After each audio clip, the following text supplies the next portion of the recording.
जी नमस्कार, मैं ज्योति कौशिक आपके अपने YouTube चैनल सोशियोलॉजी विद ज्योति में आपका स्वागत करती हूँ। फ्रेंड्स, आंदोलन का दूसरा पार्ट लेकर आप लोगों के सामने फिर से हाजिर हुई हूँ।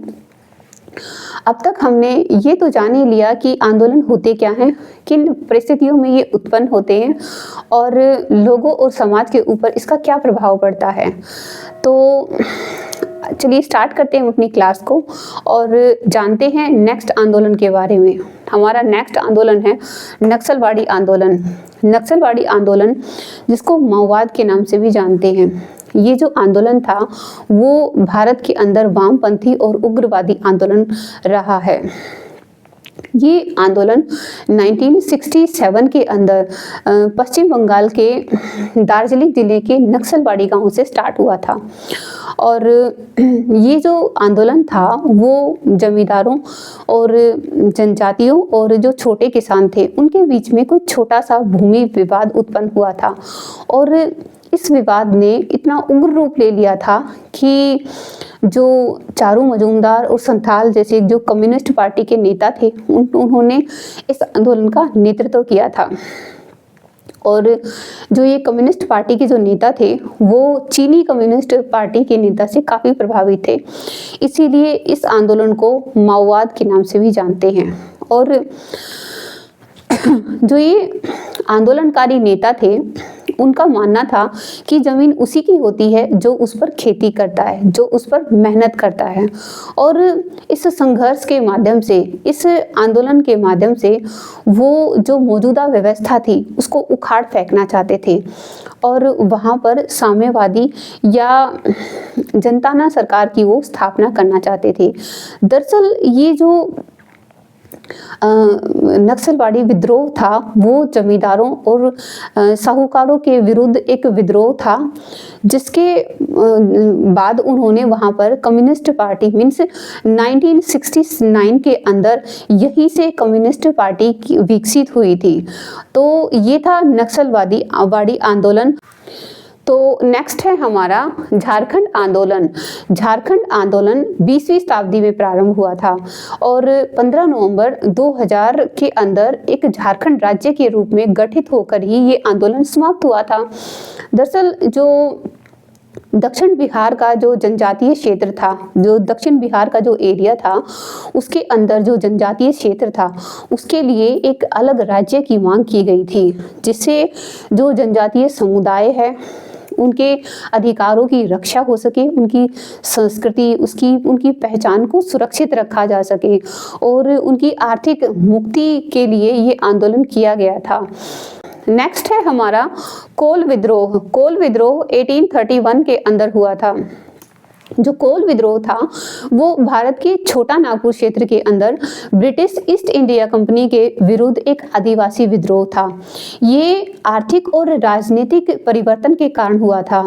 मीन्स जो आदिवासियों के अंदर जो पट्टा व्यवस्था होती है उसके साथ औपनिवेशिक सरकार ने छेड़छाड़ स्टार्ट कर दी थी। मीन्स जो आदिवासियों की जो जमीन होती थी उसको उनसे छीनकर गैर आदिवासियों को या फिर साहूकारों को या अन्य जाति जैसे सिख जैसी अन्य जातियों को देना स्टार्ट कर दिया था। इससे जनजातियां सारी इकट्ठी हुई, मीन्स मुंडा, उराव, हो, संथाल, अन्य इसके अलावा भी अन्य जनजातियां भी इस विद्रोह के अंदर शामिल हुई और बुद्धू भगत जैसे जनजातीय नेता ने इस आंदोलन का नेतृत्व किया था। तो नेक्स्ट है हमारा संथाल विद्रोह 1855। जो संथाल विद्रोह था जो 1855 के अंदर हुआ था वो वर्तमान में झारखंड में औपनिवेशिक शासन और साहूकारों और जमींदारों के विरुद्ध एक आदिवासी विद्रोह था। ये विद्रोह का कारण क्या था कि साहूकार, जमींदार और औपनिवेशिक शासन ये आदिवासियों का आर्थिक शोषण कर रहे थे, उनकी भूमि अधिग्रहण की जा रही थी और साथ साथ दमनकारी नीतियां अपनाई जा रही थी। इसके खिलाफ इसके कारण क्या था कि संथाल लोगों के अंदर भीषण गरीबी फैल गई थी, तो लोगों ने इकट्ठे होकर इनके खिलाफ एक विद्रोह किया था। इस विद्रोह के मीन्स भीषण प्रतिरोध के बाद भी अंग्रेजी सरकार ने इस विद्रोह को दबा दिया था, मीन्स कुचल दिया था। लेकिन विद्रोह के कुछ परिणाम भी निकले थे, जैसे संथाल परगना जिले का निर्माण हुआ था और भूमि संरक्षण अधिनियम भी पारित हुआ था। तो ये थे संथाल विद्रोह के 1855 के कुछ परिणाम। तो नेक्स्ट है हमारा कच्चा नागा बगावत, जो 1822 के अंदर हुआ था। मीन्स जो कच्चा नागा बगावत थी 1822 के अंदर जो हुई थी, वो औपनिवेशिक शासन के खिलाफ जनजातियों की तरफ से पहला विद्रोह था। इस विद्रोह का परिणाम क्या निकला कि जो औपनिवेशिक शासन ने इसको आसानी से और सफलतापूर्वक दबा दिया था। लेकिन जो पूर्वोत्तर भारत के जो जनजातियाँ थी, वो जो स्वदेशी जनजातियाँ थी, उन्होंने क्या किया कि जो ब्रिटिश शासन का जो हस्तक्षेप जनजातियों के अंदर हो रहा था, उसको उजागर किया कि किस प्रकार जो औपनिवेशिक शासन है वो जनजातियों को परेशान कर रहा है। झूम खेती पर प्रतिबंध लगा दिए गए थे, उनके घरों पर कर लगा दिए गए थे, उनकी संस्कृति के अंदर हस्तक्षेप करना स्टार्ट कर दिया था, उनकी खुटकंटी जो प्रथा थी उसके अंदर हस्तक्षेप करना स्टार्ट कर दिया था, उनके धर्म के अंदर मिशनरियों ने दखल अंदाजी करनी स्टार्ट कर दी थी, उनकी जो भूमि थी उसका अधिग्रहण साहूकार और जमींदारों के अंदर करना स्टार्ट कर दिया था। मीन्स ये सभी समस्याएं लोगों के सामने और समाज के सामने जनजातियों ने लानी स्टार्ट कर दी थी, जिसका परिणाम क्या हुआ कि ये जो पहला विद्रोह था इसको तो दबा दिया गया था, लेकिन बाद में जो जितने भी विद्रोह हुए थे उन्होंने उग्र रूप लिया और हर विद्रोह के अंदर किसी ना किसी चीज़ के आगे औपनिवेशिक सरकार को झुकना पड़ा था। मीन्स भले ही वो विद्रोह दबाया गया हो, लेकिन कुछ ना कुछ उसके परिणाम भी निकले थे। तो नेक्स्ट है हमारा भगत आंदोलन, जो कि सुधारवादी था। जो भगत आंदोलन था इसके अंदर दो आंदोलन शामिल थे। मीन्स एक तो गोविंद गुरु द्वारा भील समुदाय के लिए आंदोलन था, और दूसरा था जतरा भगत के नेतृत्व वाला ताना भगत आंदोलन।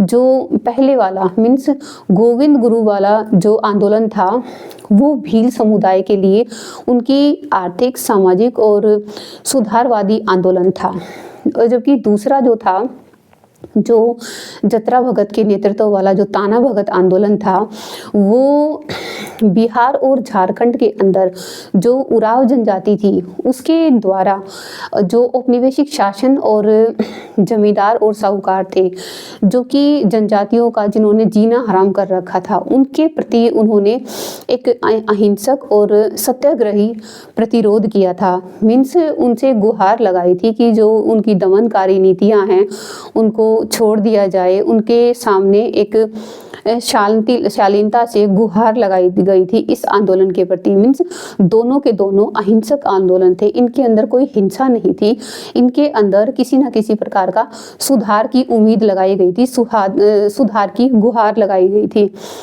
तो नेक्स्ट है हमारा नागा आंदोलन। नागा आंदोलन एक अलगाववादी आंदोलन था। अलगाव मीन्स अपने आप को अलग करना, ये भारत से अपने आप को अलग करना चाहते थे।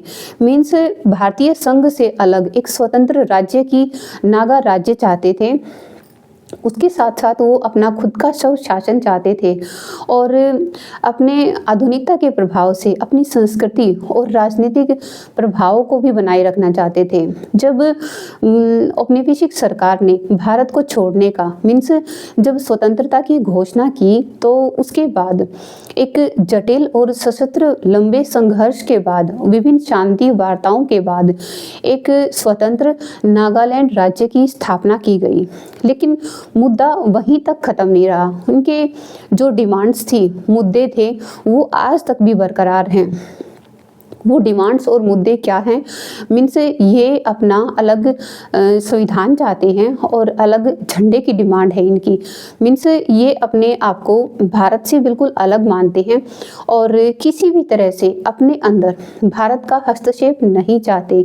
तो तब का संघर्ष अब तक भी चला आ रहा है। तो ये थी हमारी विभिन्न आंदोलनों की क्लास।